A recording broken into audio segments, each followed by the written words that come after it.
Welcome to recipe of the week. આજે હું તમારી સાથે વેઇટ લોસમાં ખાઈ શકાય અને ડાયાબિટીસના દર્દી પણ ખાઈ શકે એવા જુવારના પરોઠાની રીત લઈને આવી છું। આ પરોઠા ટેસ્ટમાં ખૂબ જ સરસ લાગે છે અને બનાવવાના પણ ખૂબ જ સરળ છે। તો તમે મારી આ રેસીપી એક વખત ટ્રાય કરી જોજો। તો સૌથી પહેલાં આપણે સામગ્રી જોઈ લઈશું।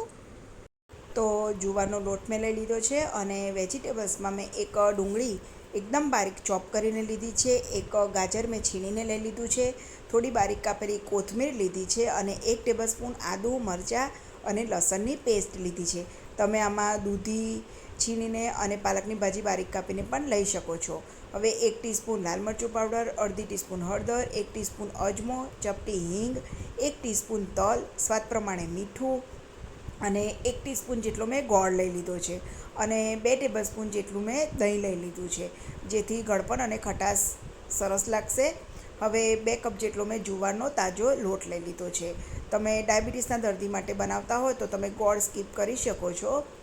હવે એક વાડકામાં મેં આ રીતે બધી જ સામગ્રી લઈ લીધી છે, એટલે કે ગાજર, ડુંગળી, કોથમીર અને આદુ મરચાં લસણની પેસ્ટ। ગોળને આ રીતે સહેજ મસળી દઈશું। મેં પહેલાં કહ્યું એ પ્રમાણે તમે ગોળ સ્કીપ કરી શકો છો અને એકલું દહીં પણ લઈ શકો છો। બાકીના મસાલા પણ મેં આ રીતે ઉમેરી દીધા છે। હવે બધું સરસ રીતે મિક્સ કરી દેવાનું છે અને દહીં પણ આપણે લઈ જ લઈશું, જેથી પાણી છૂટી જાય એનું। અને મિક્સ કરી અને ત્યાર પછી આપણે એમાં લોટ ઉમેરવાનો છે। મોવણ મેં બિલકુલ થોડું લીધું છે, 1 ટીસ્પૂન જેટલું જ મોવણ લીધું છે। અને આ થેપલા ગરમ ગરમ જ સારા લાગે છે, એટલે કે પરોઠા ગરમ ગરમ જ સારા લાગે છે, ઠંડા ખાવાની મજા નહીં આવે। એટલે આ જ્યારે તમે જમવા બેસવાના હોય ત્યારે જ ગરમ ગરમ બનાવવાના। આ રીતે બધું મિક્સ કરી અને 1 મિનિટ મસળી દેવાનું છે, જેથી એમાંથી પાણી છૂટું પડી જાય અને ત્યાર પછી એમાં જે જુવારનો લોટ લીધો છે એ ઉમેરી દઈશું અને લોટ બાંધવા માટે જરૂર જણાશે તો જ આપણે પાણી લઈશું। આ લોટ બાંધ્યા પછી આપણે રહેવા નથી દેવાનો, તરત જ એના પરોઠા બનાવી દેવાના છે। અને આમાં મેં ગળપણ અને ખટાશ, તલ, અજમો એ બધું નાખ્યું છે, એને લીધે આપણે થેપલા ખાતા હોઈએ એવો ટેસ્ટ આવશે। હવે થોડું પાણી લઈ અને આ રીતે કઠણ લોટ બાંધી દેવાનો છે।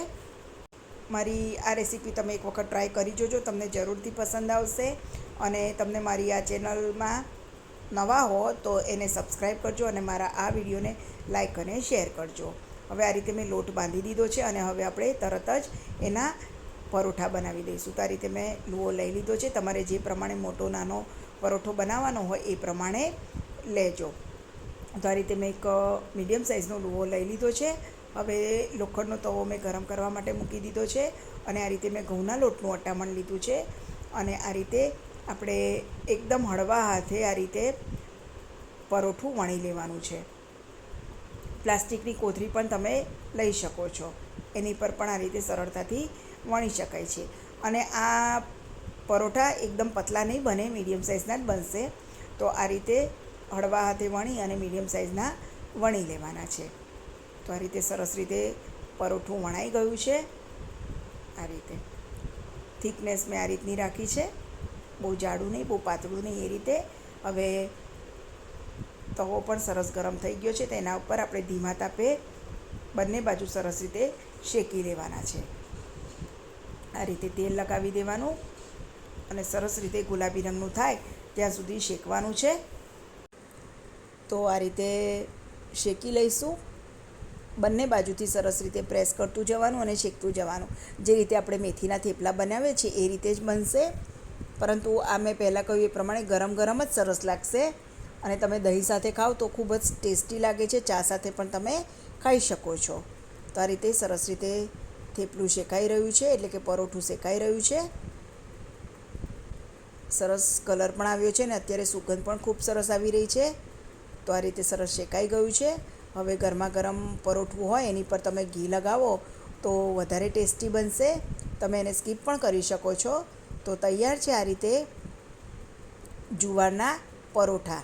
તો તમે આ રેસીપી એક વખત ટ્રાય કરી જોજો, તમને જરૂરથી પસંદ આવશે।